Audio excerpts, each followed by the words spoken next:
Makaila is tuning in from Orlando, Florida. How are you? Thank you so much for doing this. Oh my gosh, thank you so much for having me. I'm honored to be here and it's gonna be a great time. Uh-huh. And we're going to be talking about a lot of her personal struggles. Right now, she's a senior at UCF, and she's also a youth speaker and has some cool projects going on in the works. So before you got into UCF and became a youth speaker and then started inspiring people, you started modeling at the age of 14. How did you get started? So I got started modeling. I was actually walking through a mall, believe it or not, and I was in Macy's of all places, and I was walking around and this guy was kind of watching me and I was like, what is he doing? Like, is he following me? And he came over eventually, thank God, because I was getting a little skeeved out. He's like, hey, I'm a model scout. Have you ever thought about modeling? And I was like, no, like not my thing. I'm very much a tomboy, not as much anymore, but I used to be. And I was like, no. And long story short, I ended up modeling. I went to some like scouting convention and I was talking to people. I got offered a bunch of different contracts with agencies. I signed with Wilhelmina when I was 14 years old. So I was one of their youngest girls. So it was Mhm. very exciting. Awesome. And you talk a lot about how modeling actually fed into some of your insecurities, and that's how some of your eating disorders form. Can you tell us a little bit about that? Yeah, so being a model, there's obviously so many expectations you're held up to. You know, you look in a magazine and you see these picture perfect women and men. And it usually used to be like one size was all. It was always the tiny girls. And for me, playing sports, that was like I said, tomboy. I was very athletic and I loved to be active and I would put on a lot of muscle, which was a no-no in that industry, which whatever, it doesn't make sense to me, but you know, that's what it was. And I was told that I needed to lose weight. And, you know, telling a little 14-year-old girl, hey, you know what, you need to lose 20 pounds. And I was already tall and skinny. Um, I suffered from eating disorders because I wanted to be something that I wasn't. So. Yeah, I can really see the pressure that they probably put on you, not just, in modeling, but just in society in general with social media, Mhm. to Facebook, Instagram. A lot of times we compare ourselves with other people, whether it's when it comes to our weight or whether it comes to other aspects of our life. We always have to live up to that expectations. And I feel like anxiety could kind of form from that as well. Oh yeah, definitely. Anxiety is something that I've always kind of struggled with. As you know, from being in a classroom, I used to be very shy, believe it or not, and just, you know, getting called on randomly created that like in the classroom. And then as far as modeling, you know, walking into rooms and having to put on this, hey, I'm here, it's all great face. And, you know, it just made me start feeling anxious that people were always judging me no matter where I was. Hmm. And how did you? I know I interviewed another person who had an eating disorder. How did you eventually overcome it? So it was very hard. Hmm. I suffered from anorexia and bulimia. So for those of you who don't know what that means, bulimia is basically when you eat and then you kind of or throw up and like get rid of it. And anorexia was just more of like the thought of not wanting to eat for me personally. And it was hard. I didn't realize how much of a problem it was because I thought I was doing the right thing. But my parents were like, hey, Makaila, like you're looking a little yellow, like we can see all your bones. And so they took me to a nutritionist and their kind of push to be like, hey, this isn't healthy. Let's see another way you can still, you know, do what you have to do, but in a healthy way. So it was really my parents that kind of helped me through it because without them, God knows where I'd be. So. Uh-huh. Yeah, I know there's a lot of people going through the same thing that you did. Mhm. What tips do you have for them? Oh my goodness. Well, honestly, first, like the first step always, be honest with yourself. And that's hard to say, hard to feel, but just being honest with yourself, like, hey, I might have a problem, because it is characterized as like a mental thing. So addressing it is always the first step. And just, it's so overrated, but stop comparing yourself to people because, you know, we all look in the magazines, we look on TV and for guys and the fitness people and you know, we see all these things that we want to be, but realistically, not everyone's supposed to look that way because if they did, well, that takes a whole, you know, purpose out of people. So really just addressing the problem, you know, realizing that there is help and then doing something about it. Absolutely. So on one end, you're modeling and you're trying to be this picture perfect girl for them. And then Mhm. you're back at school where the other kids are bullying you. By the way, I've had my fair share of 15 years of bullying myself, but you're at school as well. And people are bullying you for being a model, for being tall, for being skinny. What Mhm. were some of the things that they said or did? Oh my goodness. Well, how much time you got? Because there's a few. Oh, we got time. But, We can have um, a whole a whole conversation just on this. right. But no, it started off when I was younger, mainly because like I lived a privileged lifestyle and I got to experience things that my peers didn't. And they became very jealous of that. They became very like, oh, Makaila thinks she's better. And it started when I was young, like little itty bitty. And in middle school, it kind of progressed into more of, hey, we're gonna crumple our food and throw it on her and exclude Wow. her and make fun of, just I'd get slammed into the lockers. I'd sit down at lunch and people would get up and move. So I used to eat in my teachers' classrooms. And believe it or not, I was actually picked on by a few of my teachers who we went on this trip and we were supposed to eat pizza. And some models don't eat pizza, not all, because they will say they do. But I personally was like, I'm not going to eat pizza because I'm already struggling with my weight enough. So I got pulled out of my like room. We were staying in the Grand Canyon and I got pulled out of my hotel room by two of my teachers and they were like, Makaila, you're disgusting. You look gross, blah, blah, blah, blah. And I was like, holy crap, like my teachers are now coming after me. And Wow. so yeah, I got that and a bunch of other stuff. I got bullied because of my sexual assault, which we can kind of dive into in a minute. But yeah, I got bullied because of that. And I don't know the rating on this podcast, but they called me very mean names, Uh-huh. in that regard. But really, it was just girls mainly, and guys, were kind of figuring out like, oh, maybe Makaila is cute, kind of thing. And so they were picking on me and saying names, and so it was hard. It was hard. Were these people that were your so-called friends, or were these people that were strangers or acquaintances in your classrooms? Yeah, so a little bit of both. I had two very best friends who I thought at least were my best friends, and they kind of turned their back on me and just 100% just backstabbed me. And I saw it like coming out of nowhere. Like I didn't even know. And they really just started to go after me. And then, my peers, then there was a lot of cyberbullying, sometimes from people I didn't even know, believe it or not, which is more and more common, unfortunately. But I was kind of getting all the realms from friends, from peers, and pretty much a little bit of everything. What did you do to kind of prevent that or mitigate those situations? Well, it was hard for me to specifically prevent it Mhm. And because this is all at 14, 15, or it was oh, later it in high it school was too? like so it started when I was young, so probably like, elementary school and just Mm-hmm. kinda got progressively worse through high school, um, till I was a senior in high school, and now even still people come after me, but Mm-hmm. the worst of it was mainly high school. And it was hard and there was no way I could really prevent it except just ignoring the fact that, you know what, like I am who I am, and if you don't like that, well, tough. But at the time it really hurt my self-esteem. It gave me more anxiety. It made me feel depressed. I felt very alone. But there was nothing I could really do to stop it except be like, hey, I am who I am. So Yeah, confidence is a big issue.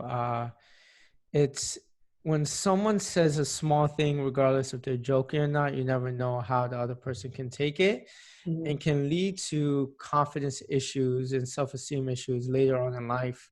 I'm 28 years old, and 10, 15 years later, I consider myself a pretty confident person now, but there's still minor things here and there which I get insecure about. It's just because the things people used to say and do to me.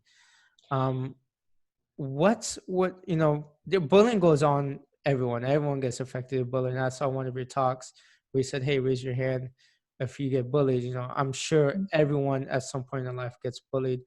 What are a couple tips for them to implement? It's always a tough question because I really believe that each individual case is a little bit different. And it's hard because, sometimes you can walk into a room and really see the kid that's bullied. You can feel the way the energy shifts like against them, and it's horrible. And, bullying is just it's a traumatic experience for pretty much everyone involved because not to like bully shame, but bullies are bullies for a reason. And I think the first step to prevent bullying is realizing, like, oh my God, I might be a bully.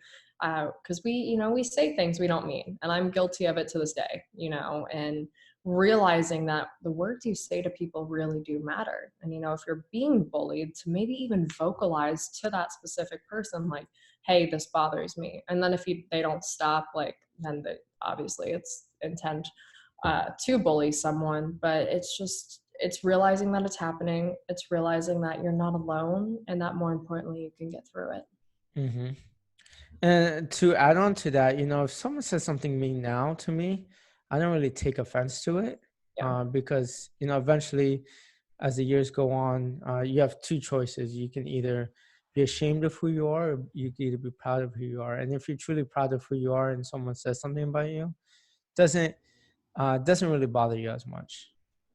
Yeah, there's a saying, Yeah, sticks and yeah, stones will break my bones, but words will never hurt me. And I agree with you, but yeah, also I think that some people aren't in the right mental place to realize absolutely. that, they're just words. Hmm. And words hurt, they stick, but it's, how you react to those words being Hmm. spoken, definitely. Hmm. Absolutely. Now let's transition into the part where you said you were sexually assaulted Mhm. and then slut shamed for it. Can you go and tell your story about that? Yeah. So, when I was going through all my bullying, mainly it started when I was modeling because I used to be the girl that was hanging out with all the guys and no one looked at me twice. And I was tall, not really developed, still not. And, I was just kind of like one of the guys. And when I started modeling, all of that kind of changed. And it was like, oh, like Makaila, she's a little bit cute. Like, I'm just realizing this now. And it was very sudden and drastic. And then this one really popular guy, captain of the football team, like, that guy, that story. And we were friends, like best friends at the time, and we'd hang out every day. And subtly, he started like making jabs, like smacking me on the butt and like whatever. And it kind of escalated almost. Then he was trying to kiss me and trying to do other stuff. And I was like, whoa, whoa, whoa, like we're friends. What are you doing? Um, and then one day he just fully went for it, for better lack of words, and sexually assaulted me. And when I think about it, I was so traumatized in the experience that I was going through that I didn't even realize what it was. I didn't realize it was assault. I didn't realize that I didn't have a choice in that situation. And to this day, thinking about it, it's like, could I have done something differently? And for better lack of words, the abuse, if you will, went on for like a year. And I kept it to myself because I was already so bullied. I already felt so alone that I didn't want people to come after me for another reason. So, I just let this abuse happen over and over and day after day. And it was hard, and it's still like it's like having another person within me, which sounds crazy, but like that version of me is like out of body almost, because it's like this just went on for so long and I let it happen to me for so long, and I was so scared of speaking up. And one day my parents get called into the principal's office, and I was a goody two shoes, like I was the girl that got great grades and did all these things, and I felt sick going to school every day. And I got called in the principal's office, so it was weird. And I vividly remember walking in, seeing my parents, the guidance counselor, and I literally almost threw up. And I knew in that moment that they knew everything. So, Hmm. There's a lot of people that go through this and they don't speak up about it. What would you recommend to them? if they're listening to this right now and they might be going through a similar situation and they're in your boat where they feel alone, they feel bullied, and they feel like there's no way out, what can they do? So many things. They can do so many things because, you know, not that I'm mad at myself for not Hmm. speaking up because I can't and I choose not to be, but it's hard. And people that are like, oh, it's easy to speak out. Like, no, it's not. It's not. Yeah. And, there's I think it's like flight, fight, or freeze. And I froze and I allowed myself to freeze. And if you find yourself freezing, realize that there's nothing wrong with you, number one, because that's a response, that's a human response, and to kind of deny it. But people need to not be afraid of the judgment that they'll face coming forward. They need to accept, you know what, this isn't right. This isn't right for me. And your biggest advocate is yourself. And that's so hard to feel, especially when you're a victim of sexual assault, rape, abuse. Just come forward, because if not for someone else, for yourself, because honestly, at the end of the day, it's for you, it's to help you, and there are ways and there's people that want to help. So And honestly, like if you come forward, you're not just helping yourself. That person could be doing it to several other people. yeah. And just if everyone is afraid to open it up, and if just one person just steps forward and says, "Hey, I'm a victim," then slowly the other victims will come out and reach out for help as well. Yeah. And I always say that in this particular case, when it was found out, Uh-huh. at first, because I kept it in for so long, people were kind of blaming me and they're like, oh, maybe she is like a hoe or whatever. I won't say the other words. But maybe she wanted this. Maybe this is all her. And having someone tell you that, having someone tell you like, hey, you wanted that, or hey, you wanted this, or whatever, that does a lot of damage. And I think when women do come forward, or men, and they're like, oh, well, maybe you did want it and you changed your mind. Okay, like consent can change at any point ever. So that's something people need to keep in mind, especially, I mean, for me, I didn't want it. I was just terrified. But, if someone does say something and, you're in it and then you're like, okay, I changed my mind and they continue, that's literally assault, that's rape. Uh-huh. So people need to realize that, you can't blame the victim, and it's okay to be a victim, but you don't have to be a victim your whole life. Uh-huh. Well, your parents were pretty supportive of you, correct? Yes, my parents Um, are amazing. yeah, you had amazing parents. I'm sure there's other parents that aren't as supportive. If Mhm. if someone doesn't have supportive parents, where can they go? The thing that's great about having friends and meeting people, and people genuinely care. And at Mhm. least I believe, and I tell myself every day that people genuinely care and have to.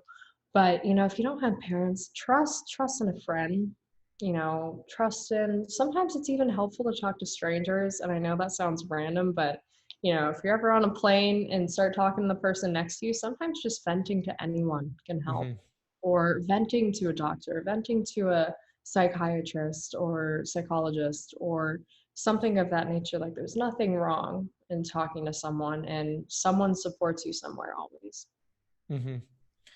You've you've kind of developed these insecurities throughout elementary, middle school, high school, even a little bit in college. Mhm. What are things you can do right now to overcome some of those insecurities? Oh, goodness. So, yeah, insecurities, I feel like no matter what age we are in life, and I bet you can attest to this too, there's always something that we're insecure Absolutely. about. And, it doesn't matter what age you are, it doesn't matter whatever. If you think you're the most perfect person ever, there's always something where like, eh. But realizing that you are who you are, and I think a lot of it has to do with comparison. So if you compare yourself to someone all the time, it's like, it's not going to happen. So really just kind of talking yourself through things and Hmm. accepting your flaws is very important, and I work on that every day to this day. So just being honest with yourself, like, hey, I'm not perfect, but I have really awesome eyebrows, or something like, Yeah. like just the little things, the little Uh-huh. things. Uh-huh. And just to know that w- we get so self-absorbed on ourselves that there's all these things wrong with us and everyone else is perfect, and to realize that everyone else is thinking the same exact thing that you are, like Mhm. the focus, oh my gosh, like what did I say, what did I do, I could have done this differently. So just know you're never alone Yes. in that situation. And you also mentioned that you wanted to commit suicide at a certain point in your life. Yeah. So I thought about it. Hmm. I had never made any actual advances toward doing so, but when I was being bullied really bad and when the sexual assault was going on and the cyberbullying and the anxiety of, do people like me? Do people want me here? People were told, hey, Makaila, die. Like, I hope you die. Hmm. And hearing those things over and over and over again, and then also, going through the abuse that I went through, made me feel like I was worthless and made me feel like my life didn't matter. Hmm. And, it breaks my heart that those are the thoughts that went through my head because, I mean, I'm sure like you turn on the TV and it's like, kid kills himself, kid 6 years old, kid. It's like, I didn't even know what that was when I was 6 years old. And now Absolutely. it's become so horrifically common for people to jump to that conclusion, and thinking that I thought about that conclusion terrifies me because suicide is permanent. And these little small blimps in life, I call them little blimpies, they are short. And when you're in that headspace, it seems like forever, and it's not. Hmm.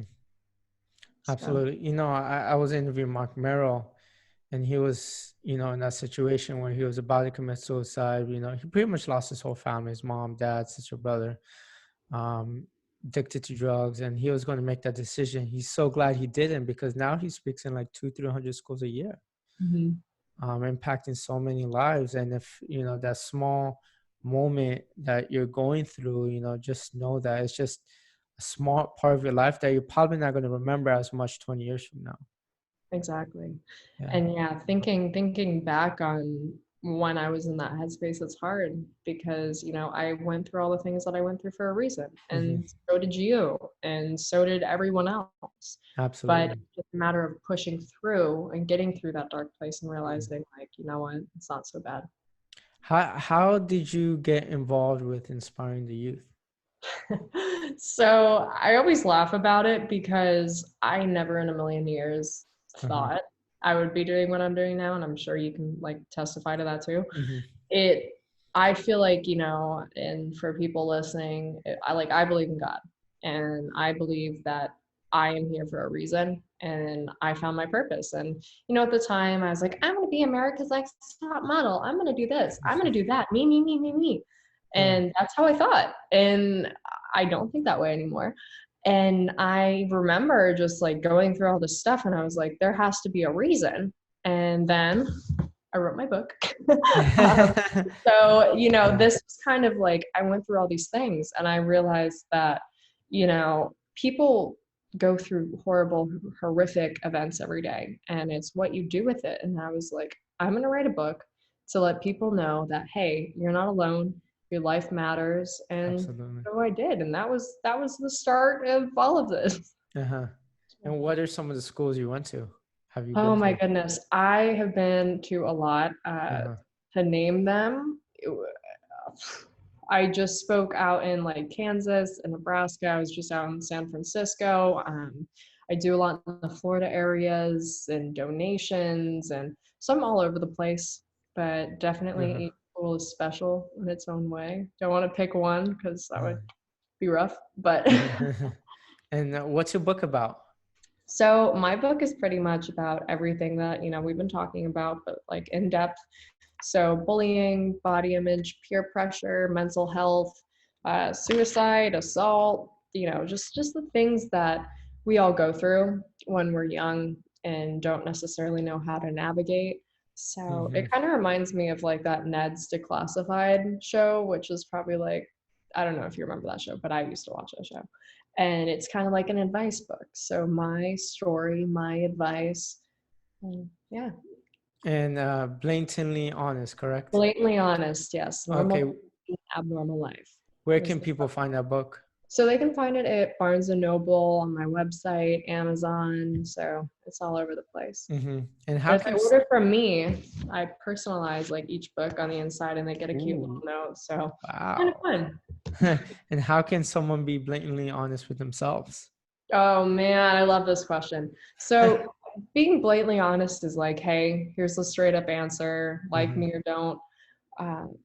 It's just about, if you can't admit the truth to yourself, like who can you admit the truth to? So you have to be straight with yourself. If you're not going to be honest and upfront with anyone else, at least be honest with yourself. Hmm. Just be Step honest with two. yourself. Yes.